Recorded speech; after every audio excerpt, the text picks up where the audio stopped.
The royal residence didn't shudder because of a scandal or a heated public debate. Instead, it was rocked by a single directive regarding a vehicle.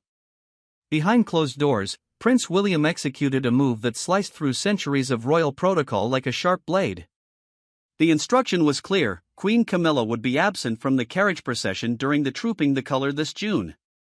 For King Charles, it felt deeply humiliating. For Camilla, the news was utterly devastating. Yet, William viewed the matter as non-negotiable. Before we delve into the deeper implications for the monarchy, make sure to hit that subscribe button so you stay updated on every development. Camilla absorbed the information in a quiet sitting room, every syllable landing with crushing weight. She had anticipated a mundane update for June, not a mandate that stripped her away from one of the most visible royal displays. The Trooping the Colour, the monarch's official birthday celebration, acts as a visual marker of who possesses true proximity to the crown and who is entrusted to embody national unity. William grasped the gravity of that symbolism before he authorized the updated itinerary. The prince was well aware that the carriage ride served as more than just a transit from one location to another, it was a living portrait of influence. By displacing the queen consort from that prominent carriage and relegating her to a lesser ceremonial spot, he did not just adjust a schedule. He fundamentally rewrote the narrative of the monarchy. Charles scanned the revised carriage arrangements, and the ambient silence in the room thickened. When his eyes reached the spot where her name should have appeared, he hesitated, lowering the document as if its weight had suddenly tripled. There was no defense offered for her, nor was there a challenge issued to his son. That profound silence wounded Camilla far more than the loss of the seat itself, as she recognized the decision had shifted beyond a wife's frustration into the realm of institutional survival. After William signaled his approval, a senior aide shut the file, the sound striking the room with the finality of a court verdict. Everyone present realized what would follow. Lenses would hunt for her. Pundits would immediately contrast the new sequence against historical processions. Royal observers would spot the discrepancy before the palace could even attempt to justify it. No explanation would be required. William did not couch this as an act of vengeance, he framed it as a necessity for protection. The prince believed the carriage procession could no longer serve as a symbol of fractured loyalty, with Charles attempting to project calm while the institution drifted in a contradictory direction. Camilla felt the sting of betrayal. The king felt backed into a corner. William carried the heavy realization of choosing to endure immediate pain to prevent total disaster. Before the palace could offer a statement to the world, those within its walls had to confront the harsh reality this removal signaled about power, allegiance, and trust. Caught in this impossible triangle were three individuals. William, the heir, was fixated on safeguarding the future. Charles, the king, was desperate to maintain a sense of dignity, while Camilla, the woman who felt her position was finally cemented, stood at the center. The carriage was merely composed of wood, gold, and heritage, yet the dynamic within had transformed into something far more volatile, a test of who truly wielded authority. William understood the peril the second the updated ceremonial plan landed on his desk. As the Prince of Wales, holding the title reserved for the direct heir, he stood close enough to the throne to influence how the monarchy appeared during its most watched national events. That proximity was no longer merely symbolic, it carried actual weight and risk. Every name, every placement, and every omission held profound meaning. In June, during the military spectacle of the Trooping the Colour, that one seat threatened to expose a rift that the palace had labored for months to conceal. Charles viewed the document through a different lens. For the monarch, the Trooping the Colour was not just a public pageant, it was proof that the institution remained stable after years of illness, internal strife, and whispered doubts. Camilla's presence beside him had always signified more than mere companionship, it represented survival itself. It signaled to the world that his past choices had endured and that the woman once scrutinized by the masses now held a secure place at his side. Consequently, when William's mandate removed her, Charles did not interpret it as a minor procedural tweak, he felt it as a deep wound. Camilla experienced a sharper realization. She suspected the prince was not simply managing a public appearance, in her view, he was redrawing the boundaries of her reach. Utilizing ceremony as a tool of control, the queen consort had battled too long for security to ignore the implication.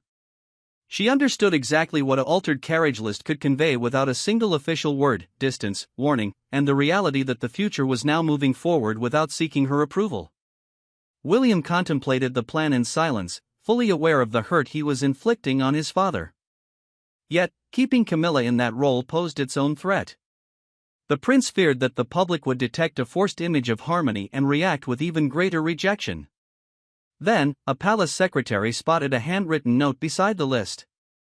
Only 3 words appeared, devoid of apology or rationale: "Not this year." With that, hesitation morphed into a firm command.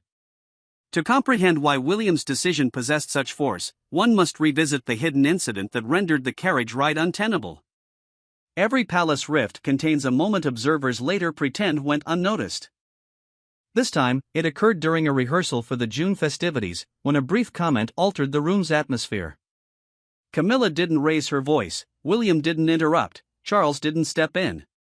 However, following those few seconds, the carriage plan was no longer about tradition, it was about command. Camilla had arrived at that meeting, operating under the assumption that her status was settled. The June ceremony was under rigorous review because the Trooping the Color, the king's primary birthday parade, acts as a critical signal of royal hierarchy. Where one sits on the balcony or in a carriage sends a message before a single word is spoken. That was why the atmosphere was electric. Everyone grasped that the procession would display the structure of power rather than just a family outing. William observed the documents circulating, saying little but absorbing every detail. The staff supporting Catherine had been granted final input on the procession's public optics, as the Wales family had become central to the monarchy's future image. This detail should have been unremarkable. Instead, Camilla challenged it, questioning why William and Catherine's team should dictate the parade's visuals. While Charles remained the monarch, her words carried a sharp, pointed meaning. She wasn't asking about scheduling, she was asking who held the ultimate authority. The atmosphere in the room grew heavy before anyone offered a response. King Charles glanced between Camilla and his son, carrying the weary awareness of a man caught between the need for harmony and the drive for self-preservation. Defending her too aggressively risked turning a routine planning session into a public family feud. Staying silent, however, left her vulnerable in front of those who could read every hesitation. His expression held the agony of that impossible choice. He had been schooled in royal restraint, but in this instance, such restraint appeared dangerously like total surrender. Then, Camilla uttered the remark that shifted the trajectory of everything. Pointing at the carriage chart, she insisted that the procession in June should prioritize the king's household above all else. William froze. To the prince, those words sounded like a direct strike against his prerogative as the heir, and worse, a warning that Camilla aimed to safeguard her own status by relegating the future to the shadow of the present. William replied with a soft tone, yet that very quietness made the air feel colder. He stated that the Trooping the Color must reflect the trajectory of the monarchy's future, not just its current state. Nobody attempted to correct him. Charles did not intervene to salvage the moment, and Camilla refused to retreat. From that point of silence, the carriage arrangements turned into an undeniable battlefield. When William eventually confronted Camilla in private, the polished diplomatic jargon of the palace vanished, replaced by something far more piercing. This meeting did not take place in a lavish hall or within sight of aides. It occurred in a secluded space where the door clicked shut and the temperature seemed to drop. William arrived with deliberate calm, while Camilla stood waiting with wounded defiance. Without cameras to capture the interaction or public masks to wear, the reality of the carriage decision was laid bare, turning the disagreement into something profoundly personal that neither could fully erase. William had requested this dialogue before the updated plans for the Trooping the Color were finalized. He understood that once the sequence moved through the official palace channels, it would solidify into fact, and Camilla would learn her fate from a printed document rather than from him directly. The Trooping the Color serves as far more than mere pomp, it is the primary vessel for the monarchy's messaging regarding unity, rank, and assurance. This explains why the meeting was so vital. To the outside world, a seat in a carriage might appear trivial, but within the palace, it serves to announce trust or signify rejection. Camilla sat with her back straight while he spoke, determined not to let him see her tremor. Nevertheless, her composure betrayed her. When William confirmed she would not occupy the anticipated spot, her hand tightened against the chair. The queen consort did not ask him to repeat himself, she grasped the implication instantly. This was not a postponement or a result of health issues, it was a definitive removal. With Charles absent from the room, the decision felt even more cutting, as if the future had arrived to claim its space without the king there to buffer the impact. William weighed every word with precision. He explained that the procession could no longer be used to manufacture an image of unity that the institution did not genuinely possess. The prince never raised his voice, and that composed demeanor rendered the message all the more devastating. Camilla sensed the judgment hidden beneath his words. He was suggesting that the monarchy could weather disappointment, but it could not endure another performance that felt disingenuous. She had dedicated many years to reaching the center, yet he was informing her that the center itself had grown too volatile to contain her. Camilla then posed the question that pierced through the entire situation: had Charles approved this? William paused. The interval was brief, yet it said everything. The king's personal preference had proven insufficient to override the plan. That silence exposed a brutal truth: the exclusion had moved beyond the confines of their marriage or one husband's favor. It was now part of a cold, strategic calculation for the monarchy. Camilla cautioned that the public would interpret this as humiliation, to which William replied that the public was already interpreting the silence, the absence, and the shifting placements. Those words landed with the finality of a locked door.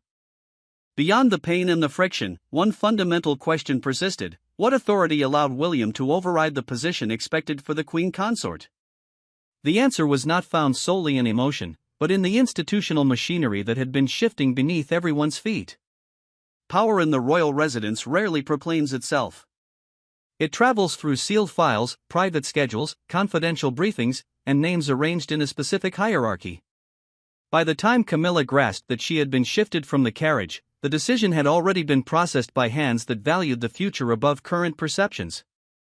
William had not acted like a son driven by spite, he had acted like a future monarch establishing a firm boundary. William's directive carried authority because it was presented as a necessity for stability, rather than an act of punishment. That distinction was crucial. A personal slight might be resisted or repaired in private, but a matter of stability becomes nearly impossible to challenge, as it elevates the crown above individual feelings. The trooping the color requires massive coordination between ceremony, security, royal staff, and broadcasting teams.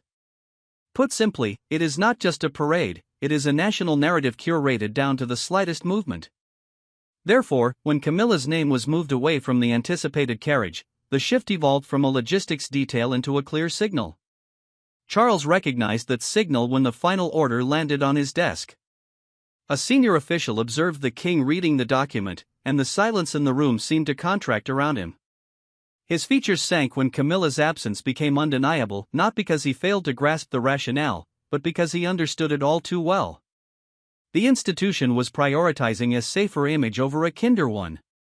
The monarch could feel the ruthless trade-off: protect the institution and wound the woman beside him, or defend her and risk the future that William felt obligated to secure. William felt that burden, yet he refused to dilute the order. The prince knew his decision would be labeled as heartless. He knew Camilla would view it as a public demotion. He knew Charles would shoulder the pain in private. Nevertheless, he believed a single, painful excision now could head off a much larger catastrophe later. A carriage image forced for the cameras, yet hollow inside, might invite far more scrutiny than a simple absence ever could. To his way of thinking, the true danger was not that people would notice Camilla was missing, but that they would see her included and feel the phoniness of the display. The involvement of Catherine's household rendered the decision even more contentious. The office supporting William and Catherine's public work had become essential to the monarchy's future-oriented identity. This influence meant the prince was no longer merely awaiting his inheritance, he was actively crafting the narrative while the throne was still occupied by another. A quiet instruction then circulated throughout the residence. The change was set, and no alternative version would be offered to those in the press. However, palace secrets rarely remain hidden for long, and Camilla's initial reaction to this new reality promised to send tremors through every corridor. Once the revised carriage plan left the room, the fallout commenced not in the public eye, but in the private despair of a queen consort who understood exactly what had been stripped away. There are forms of humiliation that arrive with shouts, and then there are those that arrive silently on a printed itinerary. Camilla's version arrived in black ink. Her name was missing from its expected place. Her carriage spot had evaporated. The palace might label it as an adjustment or a ceremonial refinement, but Camilla grasped the truth immediately. The vacant seat would convey a message far more powerful than any official statement. Camilla remained alone after the door swung shut, staring at the amended plan as if the document had turned against her. Initially, indignation sustained her. Then came a deeper, more agonizing sensation, sadness, the kind that surfaces when one realizes a place they believed was theirs was never truly theirs to control. The revised order for the trooping the color carriage reflected William's preferred framework, one grounded in continuity, clear succession, and tightly managed symbolism. In simple terms, this meant the parade would showcase the future line of the monarchy more prominently while minimizing anything that could distract from that message. Within that structure, the queen consort had been shifted away from the central focus. William's action had not erased Camilla from the ceremony entirely, but it had fundamentally altered the meaning of her presence. She would still be in attendance, still recognized, and still treated with formal courtesy. Yet, her role would no longer dominate one of the most significant royal appearances of June. That distinction cut deep. The public-facing monarchy operates on signals, a lesson Camilla had mastered better than most. One step forward signifies approval. One step back signifies a warning. A missing carriage seat signifies that something has shifted at the core of the power structure. Charles entered later to find her in silence. The king grasped before she uttered a word that comfort would be insufficient. He had defended her through previous tempests, yet this felt entirely different. He could not pledge a reversal. He could not pretend the mandate was harmless. His features carried the misery of a man caught between affection and duty, between the partner at his side and the son bracing to inherit the entire institution after him. Camilla did not request that he wage a battle. She asked something far colder: who was aware of this before she had been notified? The query sliced through the room like a blade. Palace staff had been strictly ordered to avoid discussing the carriage sequence over unsecured lines, a detail signaling that the shift was too volatile for casual chatter. That secrecy confirmed to Camilla that the truth had been handled with extreme caution before reaching her. Someone had constructed the decision. Someone had shielded it. Someone had ensured she would discover the result only when it was far too late to block it. Charles sensed the accusation simmering beneath her tone. William felt the gravity of what would inevitably follow, even before his father summoned him. The carriage order had wounded Camilla, trapped the king, and exposed the growing command of the future monarch. That specific inquiry pushed Charles and William toward a private reckoning neither could evade. And when father and son finally stood together, stripped of courtly layers, the carriage became the symbol of everything they had never truly resolved. The turning point arrived not with Camilla, not with aides, and not with the public. It occurred when Charles and William stood in isolation, divested of their titles for one unbearable moment. A monarch gazed at his son and witnessed defiance. A son gazed at his father and witnessed utter exhaustion. Resting between them was the revised carriage plan, a few lines of ceremony carrying decades of love, resentment, obligation, and dread. Charles had requested the encounter because the decision had become too entrenched to disregard. The carriage sequence was no longer a draft circulating through the palace, it had hardened into the official plan for June, meaning any effort to dilute it now would look like sheer panic. For the king, the suffering was not merely ceremonial. The trooping the color, the monarch's official birthday parade, acts as the public language of allegiance and rank. It informs the nation who remains near the throne, who embodies unity, and who occupies the most trusted sphere of royal existence. Removing Camilla from that space did not feel like a logistical adjustment. It felt like a verdict. William did not pretend the decision was painless. He knew his father had invested years attempting to secure public acceptance for Camilla. And he recognized that the queen consort's place beside Charles had become a symbol of personal triumph following a long and agonizing journey. But the prince also realized that symbols can be turned against those who rely on them. A carriage can celebrate strength, or it can expose fragility. A single seat can honor loyalty, or it can force the public to stare at a fracture the palace refuses to acknowledge. Charles spoke first, his voice holding more hurt than indignation. He informed William that excluding Camilla so overtly appeared like a judgment on his marriage, his reign, and every choice he had stood by. The king was not simply defending his spouse, he was protecting the narrative he had carefully constructed around survival, patience, and eventual acceptance. If Camilla could be brushed aside at such a prominent event, then what did that convey about how secure his reign actually was? William replied with quiet resolve. He insisted that the crown could not keep demanding that the public embrace images that failed to align with the deeper reality of the monarchy. The prince was not attempting to humiliate Camilla, but he refused to let mere comfort supersede sound judgment. He maintained that the institution had reached a point where honesty, even the painful variety, was safer than polished denial. Charles debated until the arguments began to fail him. Then came the question that shifted everything: did William truly believe this removal safeguarded the monarchy? The prince answered in the affirmative. No elaborate speech followed. No reversal was enacted. The king, wounded yet aware of the stakes, permitted the silence to remain. That silence became authorization. And once Charles stepped back, the world beyond the palace began to interpret the message for itself. By daybreak, the vacant carriage seat was no longer a private injury. It was a national spectacle waiting to detonate. The public required no palace communique to understand what had transpired. One empty seat was entirely sufficient. By dawn, the narrative had escaped the gates to become a national drama. Phones buzzed incessantly. Commentators honed their sharpest critiques. Royal observers pored over vintage footage and current seating charts. Then arrived the image that captured it all, a newspaper front page displaying Camilla's missing position circled in gold.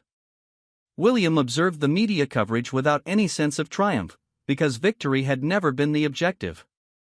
The prince had executed the decision to shield the monarchy's future image, but he could now witness the consequences radiating far beyond the palace walls. The Trooping the Color, the king's official birthday parade, had always been interpreted by the public as royal syntax. In simple terms, the procession informs the populace who is significant, who stands near power, and who is placed at the epicenter of national trust.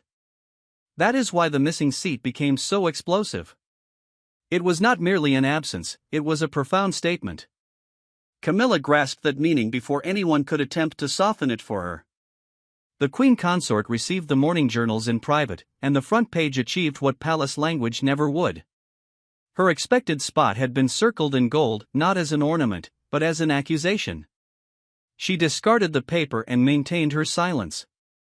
That stillness carried more agony than resentment, as she realized the public had already been invited to evaluate the one element she could not govern, whether her standing was truly secure. Charles experienced the humiliation from an entirely different angle. The king understood that the story was not solely about Camilla, it was also about his own legitimacy. If his wife could be shifted away from the central carriage image, then the nation would inevitably question whether his reign was still shaping the monarchy or merely holding it steady while William prepared to assume command. That inquiry mattered because the monarchy relies upon certainty. Once the public perceives divided authority, every gesture transforms into evidence. By mid-morning, a major broadcaster labeled it the most revealing royal carriage change in a generation, and the phrase propagated with brutal velocity. Commentators treated the revised sequence not as a scheduling preference, but as a formal judgment. Outside Buckingham Palace, a small crowd congregated near the gates, and one individual held up her phone to display the circled vacant seat. That single image transformed private misery into public theater. William did not celebrate. Camilla did not offer a response. Charles did not deny what everyone had already witnessed. The palace could curate words, but it could not erase the message conveyed by the absence. The public reaction only verified what the palace already understood: the judgment would not be determined by headlines, but by what the monarchy chose to become next. When the clamor receded, one truth endured within the palace walls. This was never merely about Camilla's carriage. It was about the future determining its own trajectory. In the end, the carriage did not simply travel without Camilla, it carried a message. The monarchy could no longer remain in the shadows. William had transitioned from quiet presence to the active guardian of the crown's future. Charles had realized that affection and kingship do not always point in the same direction.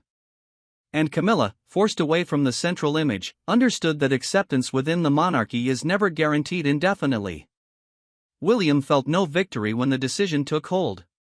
The prince had prevailed in the argument, but triumph within a family can feel dangerously close to grief.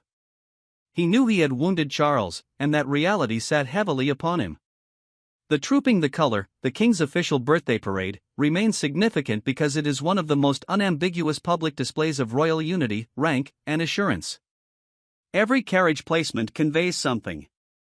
Every absence conveys something more profound. By removing Camilla from the June procession, William had not merely altered a ceremony. He had declared that public trust now outweighed private reassurance. Charles accepted the final order with visible sorrow. The king did not mistake his son's firmness for cruelty, even if it stung like cruelty in that moment. He understood the deeper truth. William was no longer standing politely behind the reign, waiting for history to grant him authority. The future monarch had begun shaping the monarchy while the throne was still occupied by another. That mattered because the crown persists only when the next generation appears prepared, stable, and clear-eyed. Charles had spent years defending affection. Now he had to accept that kingship demanded a more rigorous form of sacrifice. Camilla grasped the verdict in a different light. The queen consort's absence revealed what the palace had never dared to articulate plainly: her role could be honored, respected, and protected, but it would not be permitted to dominate the monarchy's future identity. That was the painful boundary. She had reached the center after years of conflict, only to discover that the center could still shift away from her when the institution demanded it. William's authority no longer resided in the background. It had moved to the forefront through a single carriage order, one painful signature, and one silence Charles did not interrupt. The true revelation was not that Camilla had been excluded, it was that the monarchy had accepted William's right to make the exclusion significant. The reign of Charles had entered a new phase. Camilla's influence had encountered a firm public boundary, and the prince had seized control of the royal narrative with agonizing certainty. The carriage rolled forward, but the significance lingered behind. A queen consort had been shifted aside, a king had been compelled to yield, and the future king had demonstrated to the monarchy exactly who would lead it next. Thanks for watching. Please don't forget to like and subscribe, and we will see you in the next one.